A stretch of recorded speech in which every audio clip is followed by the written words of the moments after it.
this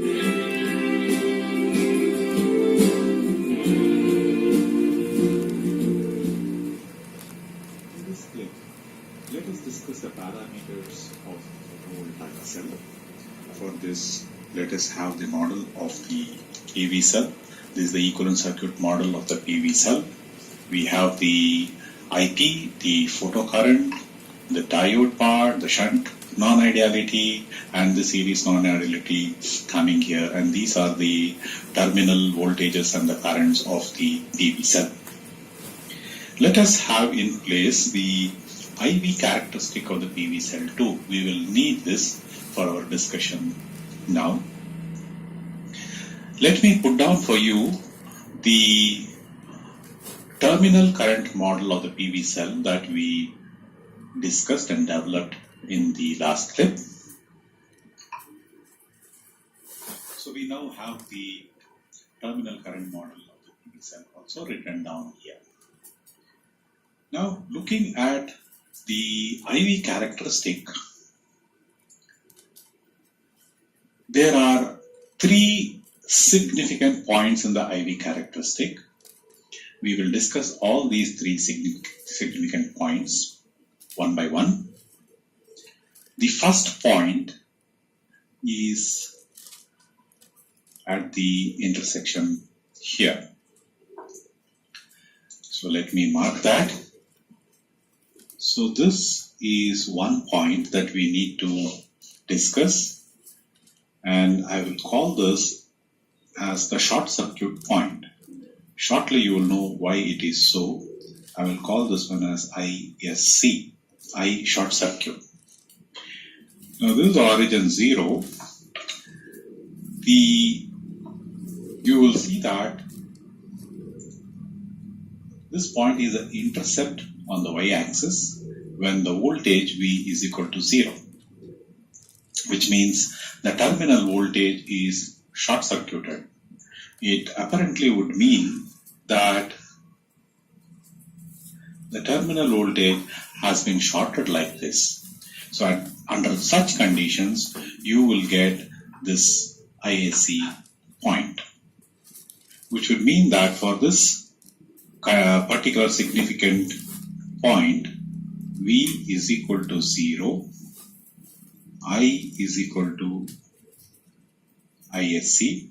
We are setting it to this ISC, and if we apply these constraints to this equation, we will see that the short circuit current point ISC is given by IP minus I0 power 0 plus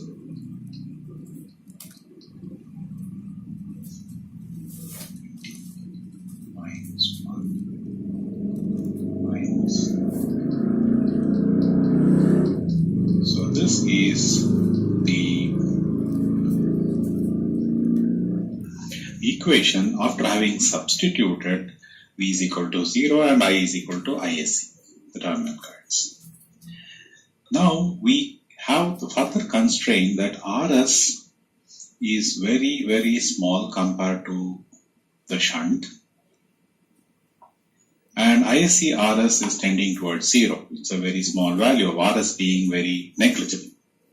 So which would mean that as a first step, as an approximation, so that we understand the relationship between the parameters, this is negligible. We can remove it from the equation. This portion, ISC RS by NVT, will tend to 0. So e to the power of 0 is 1. And therefore this entire diode current portion, let us remove from the equation. And you will see that ISC will equal IP, the photocurrent, which is proportional to the solar power which is incident. This we would call insolation. Later on I will explain on this term insolation, but for now understand that insolation is the incident solar power. So the main takeaway from this critical point that we have been discussing is that is the short circuit point occurring when the terminal voltage is short circuited, and the short circuit point is called ISC, and this ISC is proportional to the incident solar power. Next, we shall discuss the second important significant point in the IV characteristic, which is around this point, and we will call that as VOC, or the open circuit point. So this is the next important operating point that one has to consider. This we will call it as VOC. Now note that at this point the current is 0 and the voltage thus obtained here is the open circuit voltage, which means that here nothing is connected in the external circuit. There is no current flowing through that. Current is 0, implying an open circuit character of the PV cell. Now for this, the constraints are V will be set, the voltage, terminal voltage will be set to VOC, and the current, terminal current is 0. So likewise, let us apply these currents to this equation and see what we obtain for the VOC terminal character. So you see that terminal current is 0, IP minus I0 into all this expression VOC by NVT minus 1 VOC by R shunt, I being 0. So this is the expression. Now here again we could say that R shunt is much greater numerically compared to VOC, and therefore we could remove this from the equation without loss of generality, so that we get a much better picture of what is happening. And now repositioning these variables, you will see that VOC is equal to NVT logarithm of IP plus I0 by I0. So this would be the equation that you would obtain. So observe that there is a logarithm coming into the picture. VOC is related to IP, the insolation, but in a logarithmic way. So that you have to keep in mind that if the insolation changes, if the incident solar power changes, the variation of VOC here will be in a logarithmic manner. So if IP increases due to increase in the solar radiation, VOC will increase logarithmically, whereas ISC will increase linearly with the incident solar power. So this is the difference between this significant point and this significant point here. I have now zoomed into the PV cell IV characteristic to show the effect of solar radiation change on the IV curve. So this is the IV curve, and we see that this is the short circuit ISC point, and this is the open circuit voltage VOC point. Now suppose that the solar power is changing. What happens to the characteristic?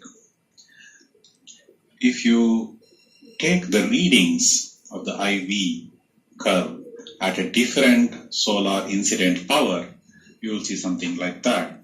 And at a still higher solar power, you will see something like that. And you see that the short circuit points are increasing linearly, whereas the VOC points are increasing in a logarithmic way, as we just saw from the equation that we just developed.